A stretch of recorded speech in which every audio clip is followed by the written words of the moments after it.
and I saw the whole cubicle, and it was just like, it literally felt like my soul had just been sucked out through my toes.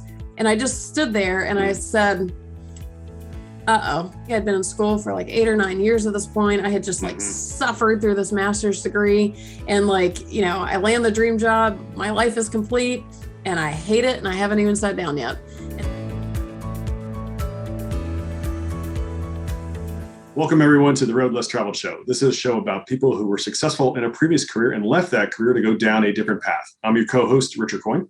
I'm your co-host, Bill Zahller. On today's show, we have Ali Boone. Welcome, Ali. Glad you're on with us. Me too. Thanks for having me. Absolutely. Take it away, Bill. Yeah, thanks, Ali. We appreciate you being on the Road Less Traveled Show. So can you just a little bit about your background? What was your former career and how long you were in that line of work? Sure. So my former career was Aerospace Engineering. And I was not in it long in hindsight. So I got a master's degree in it. And then I made it in the job for about 5 years before I found my way out. I was trying to find my way out from day one. Excuse me. But it took me about 5 years to kind of figure that out. And yeah, so I still, I can still make a mean spreadsheet, but for the most part, it's in the past. Not your traditional path, I guess, into real estate. No. And what path are you on now as you transitioned? It's real estate. So I left my corporate job, engineering job in 2012. So coming up, I guess 9-year mark, give or take, coming up on a decade. And I left that for real estate investing, but I had started a business. I started investing myself, but also then started a business around real estate investing. And I've been doing that for the last 10 years. So that's kind of the primary thing, but I've started doing a lot of real estate coaching. I do a lot of business consulting. So kind of both entrepreneurship and real estate investing, which honestly they're kind of the same thing. That's, as an investor, you are an entrepreneur and vice versa and all that. But so I do a lot of coaching and consulting, just, it's not all real estate talk, like some of it's more business focused, but for the most part, the beef of it has been around real estate investing. Right. Excellent. And you recently wrote a book also on real estate, correct? I did. Yeah. I'm very happy about my little book. It's called Not Your How-To Guide to Real Estate Investing, Life Lessons on Hacking Your Mind Before You Hack Your Wallet. And really the book is, I used real estate investing as the vehicle for the lessons and the teachings and stuff, but a lot of it is applicable to life, entrepreneurship, all of that. It just, like I said, I use real estate investing as the way to kind of talk through it. And some of it is specific to real estate for sure. But yeah, I was really excited about how it turned out. Oh, excellent. And is it on your website or Amazon or what's it? It is. It's on Amazon. If you just type in Not Your How-To Guide to Real Estate Investing. And then I may have set up a link for your folks that we can give them later to get a copy. Great. We'll add that in the show notes. Awesome. Yeah. Very cool. Very cool. So you actually were a rocket scientist. So it was. I'm also a very literal person, and all my friends call me the rocket scientist and all that. And I'm like, well, I wasn't technically the rocket scientist, because in order for rockets, you have to have self-contained, like propulsion. And I'm like, well, I really stuck to the air breathing engine side. And they're like, that's such a rocket science answer. And exactly to that. I'm just like, I just dug myself. I'm like, never mind, rocket science. Yeah. It's right. Yeah. There was a chapter in one of my engine classes about rockets, but the point remains. Okay. It is a rocket science answer. Right. I try and tell my parents, my mom always calls me an engineer. I'm like, Mom, I'm not an engineer. And she was like, just for the fact that you're explaining it like this, right, you're an engineer. Right. It's on the sheet here. Yeah. But Mom, I have this whole spreadsheet explaining why I'm not an engineer. That's right. So my dad was a civil engineer, and he literally built bridges. So we used to joke about, okay, I didn't ask you to build the bridge, just give me the answer. And then, come on, is water under the bridge? Let it go. Right. That's right. So many bridge jokes. That's right. And listen, don't even get him started on concrete versus cement. The difference. Oh, and asphalt. I'm sure that's a terrible Thanksgiving dinner when that comes up. So Ali, in your former career, besides your fine tuning of your job description, is there a funny story you can share with us? Oh, about my former career? Yeah. Well, I mean, I could tell you a lot of them, but then I'd have to kill you. Just tell Richard then. on air, recorded. Like, here's what I used to do, guys. Right. No, I actually ended up with in top secret flight test. So it's kind of like, I was like, why is it the coolest things I do in life I can't tell anybody about? Like, oh, come on. Like, funny story. Sadly, most of it's kind of more on the top secret side, but like, kind of relating to this show and kind of what we're talking about is a lot of people think it's funny of like, so, I had gone through grad school. I was working on a master's degree. I was a pilot. So I was flight instructing the whole time. So my office was the sky. It's like ocean and, sunshine and all this kind of stuff. And so then I get my first corporate job. It's like the dream job at the dream aerospace company, like high rolling, like, dang, she did it kind of thing. I'm like, I got it, like it was so great. So my very first day, I had to walk about a mile underground through a tunnel to get to my office. And I was like, well, this is slightly different than my blue skies, but I'm sure it'll be fine. So I get to my cubicle after, like a 20-minute walk. And I turn the corner. I tell the story all the time, but I turn the corner into my first big girl cubicle. I'm in my business casual clothes, which I'm terrible at dressing. And I was like, this is it. I turned the corner and I saw the whole cubicle, and it was just like, it literally felt like my soul had just been sucked out through my toes. And I just stood there and I said, uh-oh. I knew, like right then, after all, I think I'd been in school for like 8 or 9 years at this point. I had just like suffered through this master's degree, and like, I land the dream job. My life is complete and I hate it. And I haven't even sat down yet.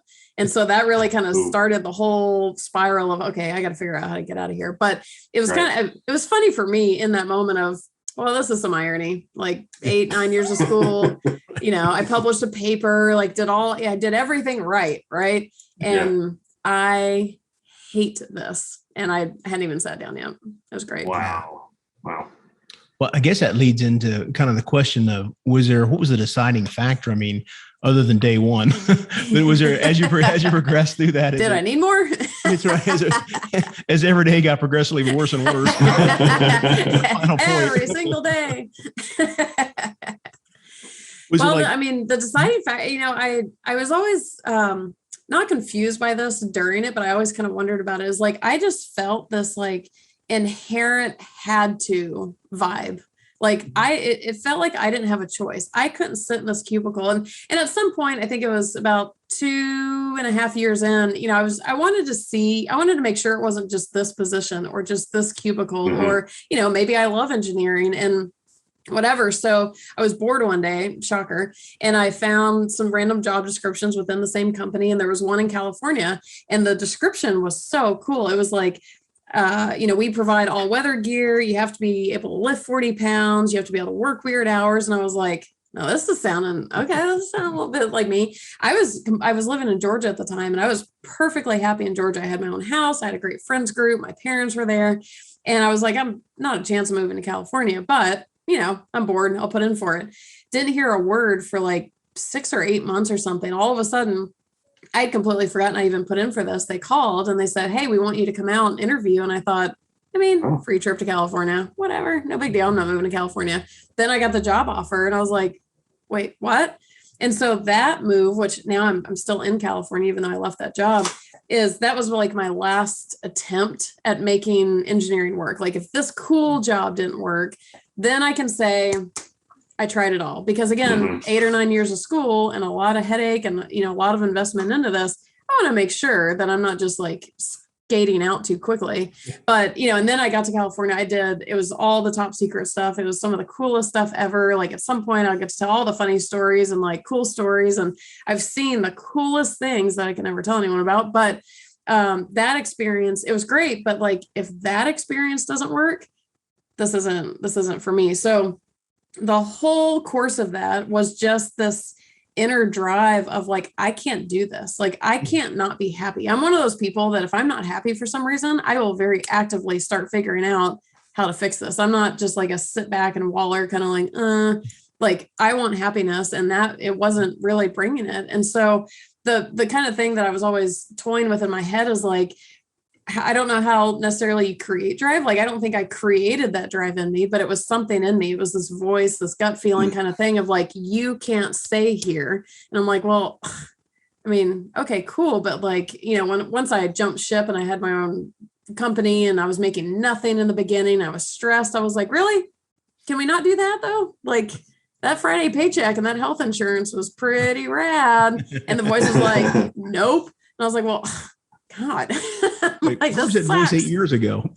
Yeah, exactly. So I don't know, like, but that really was my drive. And the specific drive, like outside of just this voice yelling at me all the time, was freedom. And like my big thing, we've talked a little bit about flying. Like, I used to flight instruct, and the pay is not great for flight instructors, but I enjoy doing it. And my idea was, I want to be able to do this job that doesn't pay a lot for fun. If I can have income coming from somewhere else and a flexible schedule, I want to be a flight instructor for fun, because I know if I rely on the income from it, I'm going to end up resenting it. And I love this thing. So that was part of it. If a friend calls on a Tuesday and wants to go to lunch, I want to be able to do that. I had huge FOMO, fear of missing out. Like, I wanted to be available all the time for anything I wanted to do, to travel, schedules, lunch, skiing, whatever it is. And that specifically, that freedom was the drive. That was tied into that voice of, we can't sit here pinned to a wall kind of thing, because life's just too short for that. Exactly. Yeah. Makes sense. Yeah. Nice. So as you were shifting gears and really, you decided to leave, you went to create your own company, you got that up and running. You mentioned there wasn't a lot of money in the beginning, but again, were there some obstacles that you encountered along the way as you were really kind of making that shift? Were there some obstacles? Obstacles was my middle name. And like,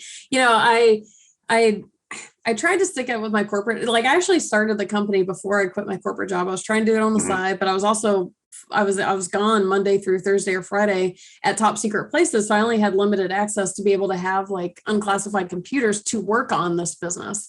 And I wish that I could have stayed there longer, because I had the paycheck supporting me. I can do this hustle on the side.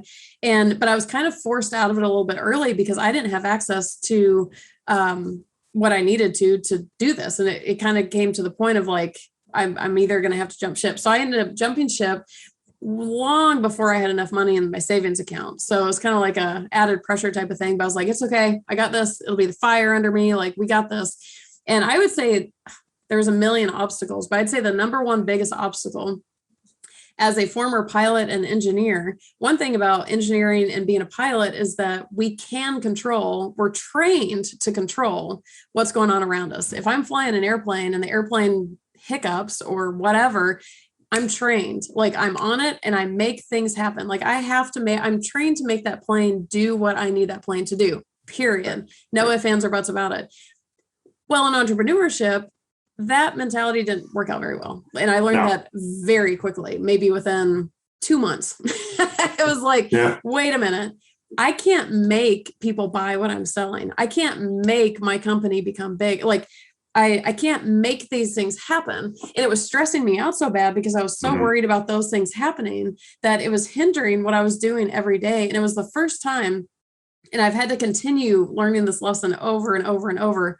God bless pilot training, is I told myself, all I can do is the very best that I can do every single day. And what happens after that, I kind of have to let it go. It's a little bit of a two-sided coin of control. Is number one, you can control what you do. You can control your to-do list. You can control the things that you're doing and your efforts and your attempts. You can't necessarily control what happens after that. And that was you want to talk about an obstacle. I mean, that was like flipping me upside down after, I think I was I 30 at the time or something. And, at 30 years of training to be in control and being able to control those things, because some things in an airplane you can't control, but for the most part, you can control it. In engineering, you're in control. And so suddenly to be not in control and not really with a huge ability to control the outcome, oh man, that alone just set a whole precedence of obstacles of my, kind of, and even where the book came from too, is all of the obstacles that I hit in this journey were mindset obstacles. They were, I mean, yeah, there's some logistics there, like where am I physically going to get the money to pay rent next month? But even that, it's a mindset. And so 10 years of entrepreneurship, it's been mindset lesson after mindset lesson after mindset lesson. Same with real estate investing, mindset. And that was what kind of drove me to write the book, Not Your How-To Guide to Real Estate Investing, because it's a mindset book. It's like, okay, when you want to become an investor, you type in how to be a real estate investor and everyone's like, you should flip properties, you should wholesale.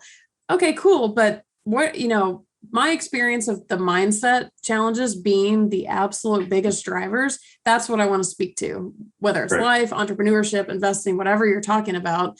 Every obstacle I hit and have hit and continue to hit is a mindset. I just had to have a big mindset shift about something in the last couple of weeks, and I'm 10 years in. It's a never ending thing. And dang, that pilot training always sneaks up and tries to get me. But every obstacle was and is a mindset obstacle.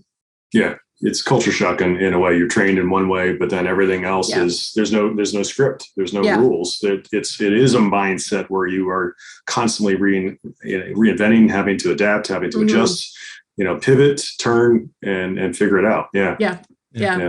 Aviation, right? Like you said, it's very checklist driven, right? I mean, they happen to do DC, and this will all happen in sequence. Yep. Where like in the entrepreneurial world, there's not one right way to solve it. There's multiple. And there's no checklist. I've looked extensively. Right. Can somebody write these? But yeah, like, in the airplane, you have your checklist. And then if something goes wrong, don't worry. There's another checklist. Oh, something wrong? Oh, don't worry. We have another checklist. There's literally endless checklists. Right. Absolutely. Like I said, totally different mindset, because now you're, anything's possible if you can come up with a better solution for it. And that's, kind of my thought on some of that is that's kind of what we get paid for in real estate is creative problem solving. I mean, somebody else's problem and we figure out a better way to solve it. And that's where we're rewarded. Yeah. And we end up with a lot of our own problems. We have to creative problem solve too. Just stay in practice. Aside from solving everyone else's problems, we got our whole slew of our own problems too. Like, yay! I love this industry. That's right.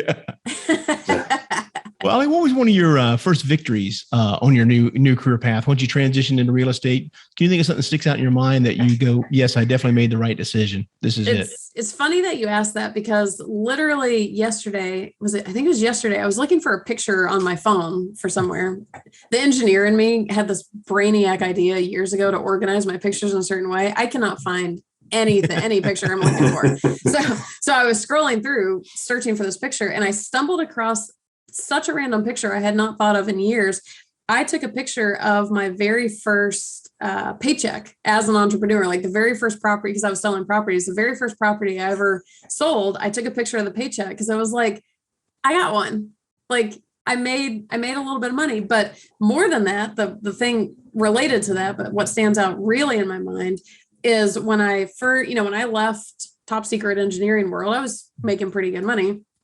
And when my real estate business income hit that amount and surpassed it, that was the moment that stuck out in time, because my senior manager from my aerospace job has always stayed in touch. We still communicate and catch up and all that. And he told me in the very beginning, he said, what's going to be the coolest moment is when your income in a year surpasses what you were making here. He was always, so I assumed a lot of people wouldn't support me leaving, but he was always in support of it. It was so cool. And when he said that, I was like, that sounds cool, but it was still so far away that it didn't really seem whatever. But finally, I think it was about year 3, I first surpassed the engineering income, and I was like, wait a minute. And that exactly what you just said is like, that was the testament in my head of like, oh, I'm on the right path. And it's kind of like if I'm not on the right path, this is awfully lucky kind of thing. But it was that drive, and like, it made it all worth it. And it's fluctuated since then. Like there's been years where I did not make that salary, but that very first time it was kind of that message of like, you're doing it. And the other, just not even so much as a milestone, but speaking to what you're saying about how you're on the right path. In 10 years of entrepreneurship, no matter what the ebbs and flows with income, I've had months at a time with zero income. I've had months at a time with huge income. It's all over the place. And the reason that I know that I'm on the right path is somehow in all of that, no matter how little income was coming in or whatever was going on, I always paid rent. And I may not have known where the rent payment was coming from the day before, but it's somehow in 10 years, I have always paid my rent. There were a couple of times in the very beginning where some utilities maybe didn't get paid, but for the most part, my bills always get paid. And I very often have no idea how that's going to happen. But, it's that, I don't want to call it a faith component, but it's kind of a sign that you're on the right path, is that I feel like if I wasn't on the right path, those things would not be working themselves out at all. Right. And just the joy of it, right? I mean, even when you came equal to your previous job, but now you're in control, you make all the decisions, and it's a much higher satisfaction level, I would think, than being an employee making equal money. Yeah. The joy and the joy of the job is much higher. Yeah. Well, and I used to tell people about my first year of, because obviously the first year of entrepreneurship was arguably the hardest because I was the most broke. I had all these mindset shifts that were being forced on me very quickly. And I've told so many people in that moment, like in that year and at the end of that year, I told people, I said, I've never been more broke in my life, but I've also never been happier, because despite, it was equal or way more stress, honestly, but it was the kind of stress that I would rather deal with than hating my job or hating where I'm going. And, I could go to bed I'm a night owl. I could go to bed as late as I wanted. I could sleep in as late as I wanted. Everything was at my fingertips. If my friend called and said she wanted to go to lunch, okay, cool. I could go flight instruct. That freedom. There was so much stress that came with it. And that's, most people who leave a corporate job and go out on their own, they're going to experience this also. But no matter how stressful, and well, if there's a bigger word than stressful, that was, I had still never been happier. And at one point later in the year, I don't know, 9 months or something, I was talking to my mom on the phone and I was just struggling for income. I think my very first year I made like $29,000 or something. And I live in Los Angeles. Like, that's not going to work. And so I was super broke and just, I didn't know, are people, is this going to work? Is this whatever? And she said, well, would you ever consider going back to aerospace? And very quickly I said, I will sooner be homeless on Venice Beach, because it was that happiness thing of, to me, there just wasn't a price tag on happiness. And if I'm going to be broke and can't pay my rent, I would rather be homeless. I mean, there's a lot of I think the homeless people around me, I'm in Venice Beach, I think they eat better than I do. So it's kind of like, I feel like I could make that work though. And, my mother's just like melting, like, oh my God, seriously. But, exactly to what you're saying is that it's a different kind of stress when you're truly feeling joy and feeling happy and feeling on purpose with, I don't want to say what you're supposed to be doing, because there's no supposed to anything, but what you want to be doing. It's a totally different feel. Yeah. I totally agree. I mean, in the corporate world, I had 14-hour, 16-hour days, and they were long days. Yeah. But, if we were on property tours or whatnot and meetings, it's a long day, but it's much more enjoyable. I feel I'm energized throughout the entire thing. It's not like, we got to get this done. It's something I want to be doing. So real estate property tours are somehow one of the most exhausting things. And I have no idea why. I don't like looking at properties, but exactly to your point is I've done those also where it's like 14 to 16 or even more hours. Cause we've hosted trips where, there's a lot of investors in. So we're starting breakfast, we're touring properties, we're going out for dinner and drinks later. Inevitably I'm the night owl. So I end up hanging out, it's like 18 hours kind of thing. But it's so physically tiring and mentally tiring, but it's a different kind of tired. It's just, versus like if I go sit in my corporate cubicle for only 8 hours, I'm almost more tired after that because my brain is such a pile of mashed potatoes because it's bored. Absolutely. Yeah.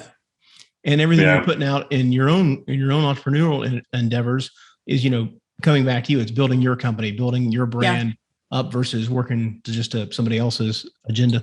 Yeah, it's kind of almost, that control word is so funny because there's so many different ways to come at it. Like sometimes, I do a lot of real estate stuff and I'm like, on one hand, you want to totally control your investment. On the other hand, you've got to let go and not control. And they're like, what? Like, I get how that's, which is but but it's, like as an entrepreneur, I have the creative authority. I have the creative control. If something doesn't go right, it's just on me. It's kind of like, makes me think of when I used to, I'm too old now to live with roommates. I can't take it anymore. But like, if my house is messy now, it's because of me and I'm not mad about it. But when I had a roommate, if my house is messy and it's them, it's like, it's that create, I'm in control of my world way more than when, an engineering job, a corporate job, a regular job, whatever. it controls so much of your life. It controls where you live. Well, maybe not now that more people are working remote, but it's controlled where you live. It controls your commute time. It controls how many hours. It controls so much of your thought process. And it's not like when you leave the office, you just turn it off. It takes up hours of your thought. There's a lot of ways that jobs like that control you. So when I became an entrepreneur, when I was doing my own company, I worked way more hours than I ever did as a corporate person. But what I was telling everyone is I would rather work 90 hours in a week on my own schedule than 40 hours on somebody else's.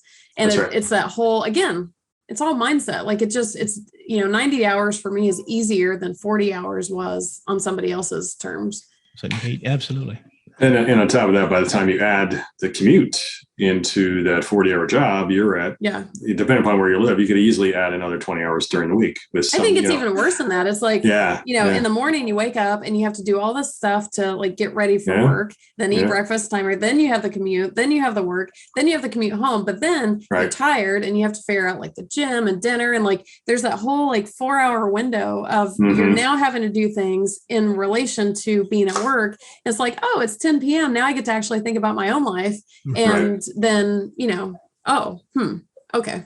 Yeah, exactly.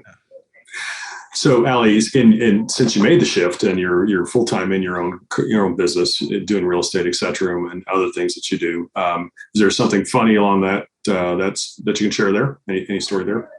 Oh my God. I feel like they're probably, what's going to happen is we're going to get off of this recording and they're that one. Like, that one. Oh, and then there was that one. Oh man. I'm going to be like emailing you guys a big list of like, here's all my funny stories. Can you put them in the show notes? Hey, make sure absolutely we'll put them in the show notes. Just email I'm trying to think. Yeah. There's been, even just real estate in general, the people I meet. There was a point where like I was working with a lot of investors and me and the guys who, we would host trips and all that kind of stuff. And, there's always a quirky one in the bunch, or a couple of quirky ones in the bunch. And we got to the point where we were actually like, we decided we were going to come up with we were going to open a bar and all of the drinks were going to be named after either the quirky people or the quirky situations. And like the names would be based, I don't want to give them all. God forbid someone hear and know I was talking about them, but we just had this like long running bar menu of just all the ridiculous. I mean, it's real estate, like so much ridiculousness. But I mean, we had one, I worked with turnkey providers or turnkey properties. We had one turnkey provider that literally made some of our clients cry and we had to ban him from emailing anyone. Like you're not like, you can't talk to our people. I know there would have been so many funny, I can't think of, stand by. We might be mid conversation and be like, wait a minute. I got one. Well, just refer to later on when it comes to you, just refer to the Van Nuys situation, and then we'll go from there. That's the Operation Van Nuys. There you go. Yeah, I feel like if you know me for very long, I love a good story. Like I love when things go wrong. I love adventures. I love getting lost. I love all that specifically for the funny stories, assuming everyone's safe and whatever. Right. I love a funny story. That's why I'm so baffled that I'm like, I live for these. Like, how do I oh no, on the spot. Yeah. Well, where are you today in your journey as you've transitioned? You built the real estate, you're holding business up. Where are you today? have you ever seen the picture? I can't think of exactly what it is. It's like a line graph where it's like the life of an entrepreneur kind of thing. It's like, yay. Oh my God. Yay. It's so great. Oh no. Hey, it's like that kind of thing. I'm in one of those, or if there's like I don't know if there's like a formal phrase for it or whatever, but like in 10 years of real estate, I was doing mostly one in particular thing. And now, because we're in 2021, the housing market is absolutely on its head since COVID. That one thing is not overly available to me anymore all of a sudden. And so I'm in that phase as an entrepreneur of, like between when I started and now, there was that kind of up and down, like, oh, things are going great. Oh my God, I haven't had income in 3 months. Yay, I love things. I love real estate. Oh my God, I hate real estate. So it was kind of all of that. But now it's one of those, I feel like it's even bigger than one of those dips because it's like, I suddenly have to innovate or revamp. I can't make money, not nearly to the extent that I used to doing what I did before, because it's actually not available in the market. And so it's kind of like oh, this is fun. cool. I'm being forced to reinvent, what is it that I do? And so what's fortunate and what I'm kind of excited about now is over the years, I've done a lot of I do business consulting projects. Like I'll go in and work with small companies or individuals with a business. And I love that because that does get my engineering brain back. I'm like, show me the puzzle pieces and let me rearrange them. Like, this is great. And then I did start just kind of casually doing real estate investing coaching.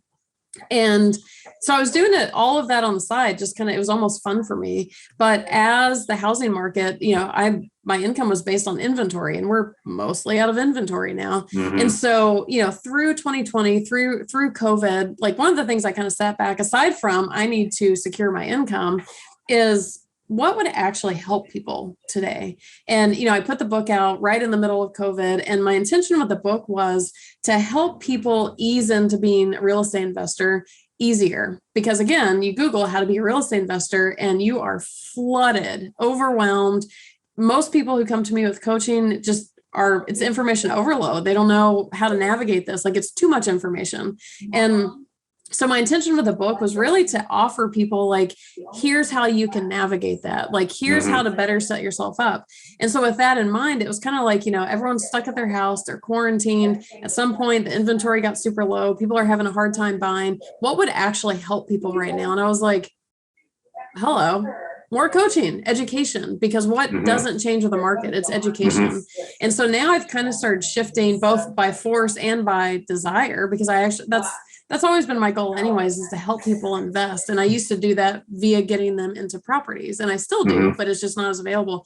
And so I really have this big vision of really making a particular level of education resources available to people, because there's YouTube videos, but again, I feel like there's not a lot of people just explaining, like, here's how you can do it simple, because I feel like real estate investing comes across so complicated, and it's only complicated because we didn't learn this in school. And so, how can we make this easier and more navigable, some word like that coming from a pilot, navigate, aviate, pilot, navigate. I don't remember those words. But that's kind of the shift now, is both by force because of the market and just my own mentality. I've now had my own properties for 10 years. I've been in the business for 10 years. I've seen a lot, and I feel like I can relate to people and offer them a lot of information that I didn't have during those 10 years. So that's kind of the shift that I'm in right now, is really trying to truly help people on a deeper level than just by connecting them with properties. I can still do that, but the more and more people come to me and I hear what their questions are, the more I realize that I can help people. So that's kind of where we are now, and TBD on how that all turns out. Yeah, well, in a way, it actually leads into the kind of next question, just along the lines of giving back and helping. Yeah. And it sounds like, again, you're really approaching that from an educational standpoint and approach, and that's great. It's definitely is a huge need out there. We certainly are very big in taking, educating yourself. You got to be smart about where you're going with things, and you're doing it. So that's great. And I appreciate you reflecting that back, because one of the things kind of in this whole thing of like, oh, well, if I'm not selling turnkeys anymore, what am I doing? And one of the kind of struggles I had within myself is I'm huge about giving back. Like for the last, I think 5 years or so, I've done a ton of volunteering in prisons. Like I really want to help people just in general. And a lot of the challenge in my head was like, real estate, I get that I'm helping people in this industry, but it's like, it didn't feel as giving as nonprofits and charities and stuff like that. It's kind of like wow, I'm contributing to the world. I'm helping people buy real estate. It was that kind of thing, but I've kind of grown to, it doesn't have to be all or nothing. I can continue to do all my charitable stuff and, help people in any way. But again, like kind of what you're saying is like, how can I kind of change this into actually being more helpful? And, it's not always just about buying that property. It's about gaining confidence, releasing fears, just growing as a person, because you have to grow as a person to kind of survive real estate. And so, if by buying real estate, somebody becomes more confident, if they become more capable, I am helping people. And that's kind of the thing I've had to convince myself of is, I don't want to just not help people. And, people need help here too, not just the more obvious, homeless, prison, all that kind of stuff. Right. Nice. You definitely seem, I mean, it sounds like from what you're saying and your actions that you're definitely like a teacher at heart, between flight instruction, writing books, wanting to educate people. Yeah. And like you said, it's a great medium, I think, as you know, from flight instruction days, I mean, to really learn something, you teach it, right? And you have to learn much the same thing, the same thing with real estate. Yeah. As you're teaching that, you have to dive really deep and have a really firm grasp of it. But it sounds like it's definitely part of your makeup as you like to help through the education and teaching side of it. Yeah. And that's something I've kind of come to realize too, because in all of this, it's like, what do I actually want to be doing? Like, what do I like doing? What am I helpful with? And even when I was an engineer, when I finished, I did it a little bit along the lines anyways, but when I was finishing, I was actually not doing quite as much engineering. I was developing pilot training curriculums. And I love thinking of how to teach someone, just like teaching people how to fly an airplane. I love to take complicated things and make them simple. It's like, there's so many complex things about flying an airplane, but like, let's just have fun. Let's do this in a simple way and let all the details kind of come in versus like bombarding people with the details. And I've had a couple of situations in the last, call it 3 years actually, where I was supposed to be learning something, and the way that they were teaching the things to me, here's my pilot self coming in. I'm like, you can't teach like that. You can't teach 5 brand new concepts all at one time. And you got to build, and it's this whole mindset of like, how do you build, layer upon layer, but make things more simple. And that's what I want to do with real estate. That's why the whole gist of the book is like, I want to make these complicated things more simple, because that's how I understand them, is by simplicity. And I have a little white, if you've ever seen me on a podcast, I have a little whiteboard or my YouTube videos or whatever. Like if I can't put it on a whiteboard, too complicated, that's, but yeah, I love that you said that, because that is what I'm looking at now, is like, how can I make things more simple? Because I think that is actually what I'm really good at. Oh, that's great. Yeah. The fundamentals of instruction, right? Yep. And the very base building from that block. Yeah. Yep. FOI. Yep. I'm sure I burned one of those books at some point. That's right. Get out. Yeah. Excellent. Well, what is something, Ali, you've recently implemented in your business that's helped you move forward your goals? I think it's got to be the coaching. The cool thing that has come from coaching, aside from I love helping other people, and I love, because like what I do is it's just like what I do with business consulting, is they give me all their puzzle pieces and I look at them all and kind of reorganize them and offer that back to them. And so it's been cool to kind of reconnect in greater depth with that for myself. But what's also been really fun is, because I was in turnkeys for 10 years, or have been in turnkeys for 10 years, surprisingly, most of the people who come to me for coaching aren't, some come and they want to buy turnkeys and they want turnkey help and all that kind of stuff. But so many people I've worked with are not in turnkeys. And it's allowed me to kind of put my brain back into the bigger industry and not just on turnkeys. And, people can come to me with flipping stuff. I've never flipped a property, but I'm also not telling them how to flip a property. I'm telling them how to go forward on that path, what things to look for, what questions, like all that kind of stuff. And so for me, it's just been so fun to kind of expand outside of turnkeys and outside of just buying properties. It's really just open up that door for like, what are the bigger conversations? Like, what are the things people really need help with? What do they need help navigating? And so that, I think, is just kind of it's sparked like a reignition of creativity and problem solving on my end, because, I got pretty good at turnkeys after a while. And so I wasn't expanding maybe as much as I normally would like to. And now, because of all the coaching and all the people with different things coming my way, it's got me looking at different things too. And just kind of what is outside of turnkey world? What else can we do? And, again, going back to like, what are the things I can teach people that would actually be helpful? And just kind of that whole, again, mindset shift for me. Yeah. Nice. Yeah, so critical. I mean, you're always growing or contracting, right? I mean, everything kind of stays in steady state. I mean, I love that expansion mindset. You're always wanting to learn, master something else, and be able to pass that on. Like I said, when you distill it to the simplest form, then it's when you really have the best understanding of it, I believe. Yeah, absolutely. Ali, as you think about what you've done, and if somebody asked you for advice on what advice would you give them about changing their path, changing their career, moving in a different direction? About changing their path. I think the biggest advice I would say is was trying to think of how to word this and not make it sound like I want to. So like I was saying, a lot of people come to me with emotion.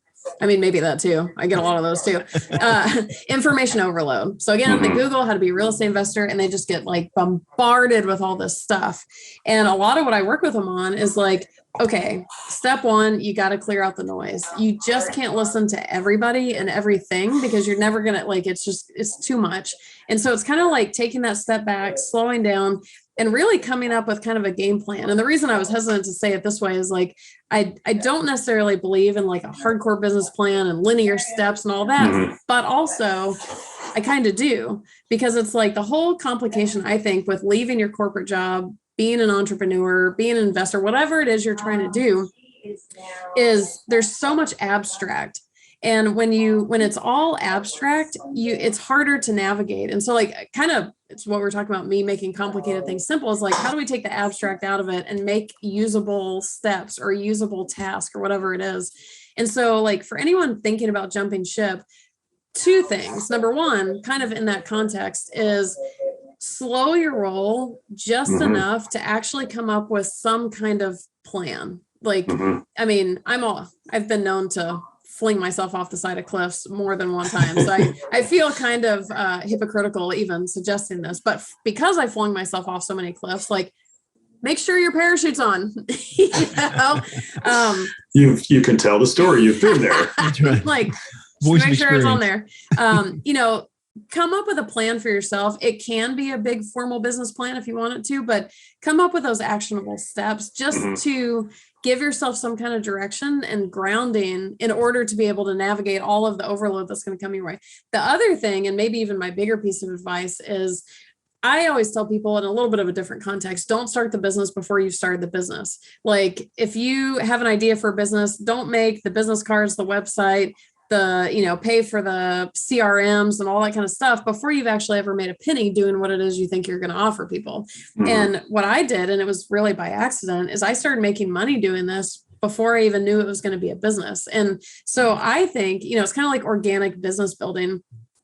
If you are thinking of leaving corporate, if you already know what you want to leave it for, cool. But if you don't, and you're trying to figure that out, kind of part of that, taking the abstract out and coming up with some kind of plan is, I think most people, if you're trying to figure out what it is you could be doing, it's whatever you're already doing. Even if you're, I don't know, maybe you make really good cookies and you make $50 at a farmer's market on the weekend selling them. If you're already making money doing something, to me, that means there's something there. Like instead of starting from scratch and brand new and trying to build this thing, because you don't really know, like the logistics may sound great. It may sound great on paper, but I don't know if this is like a spiritual thing or like a trusting faith, but like sometimes things just don't work out. They're not meant for you. And so finding the thing that is meant for you, chances are you may already be doing it, even to the smallest extent.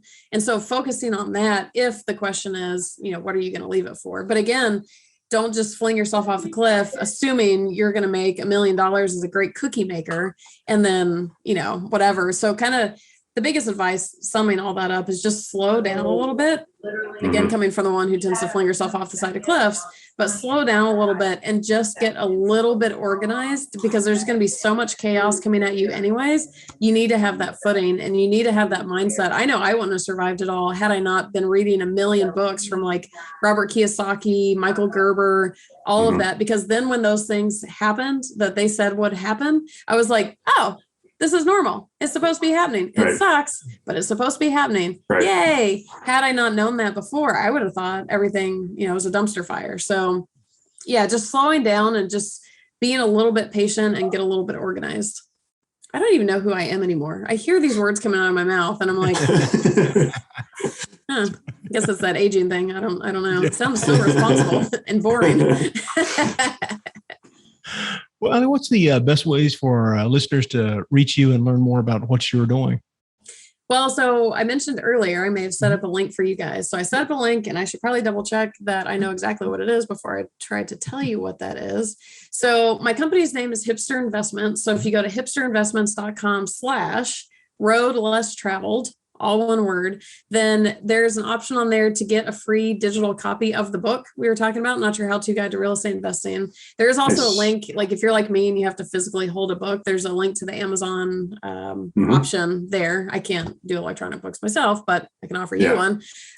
So once you get that, all of my contact information, it'll link you to my company, all that kind of stuff. So that's all there. But yeah, go get a free copy of the book. And the only thing I ask for in return, if you're so willing, is a review on Amazon, because that whole like brand new author thing is challenging. The more reviews I get, it would be so helpful. So that's all I ask in return for it. And awesome. I legitimately hope it helps you also. Oh, that's excellent. Great. No, I appreciate you providing that link. Yeah, you bet. That'll be great. Absolutely. Well, we really enjoyed the conversation with you today, and learn more about what you're doing, and your experiences has been great. We wish you continued success, and want to thank you for being on the Road Less Traveled show. Thanks so much for having me. Absolutely. Ali, definitely thank you for being on. Really enjoyed the conversation. We certainly also want to thank Park Capital Partners for sponsoring this show. Please continue to listen to the Road Less Traveled show. Give us a 5-star rating so we can continue bringing you more great content like Ali Boone today. And folks, remember, the road less traveled may be calling. We recommend that you listen and take action. Thanks for joining.